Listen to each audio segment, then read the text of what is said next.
When we started in infrastructure 25 years ago, we were among the first. We thought that it would be governments privatizing, and to some extent it is. And it's not; they're not privatizing because they have a hard time selling assets.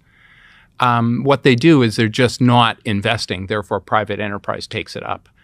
But the biggest area of investment today is really just the whole backbone of the world is changing. So the digitization of the whole world behind your phone or your computer.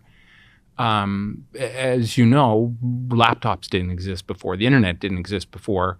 Cell phones didn't exist before. Today, you can have this podcast on your cell phone and go for a run in the morning.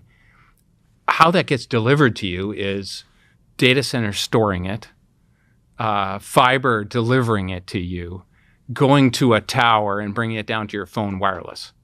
And all of that needs enormous amounts of infrastructure, and all of that is built by private enterprise. Virtually in fact, not virtually, all of that is delivered to you as an individual, and this is 8 billion people in the world, getting that delivered to them in various forms. It's all delivered by private money. And that's what's changed. It's before, historically, that was built out by governments. Today, it's being built out by private enterprise. Intelligent infrastructure economic zones provide the network, edge computing, and sensors to support artificial intelligence, spatial computing, and autonomous systems.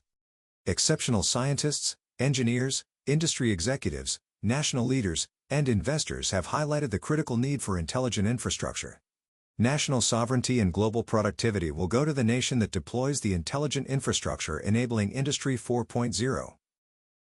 Vehicles required roads, the internet required backbone networks, intelligent and autonomous systems. Industry 4.0 requires a dense, secure, and resilient intelligent infrastructure.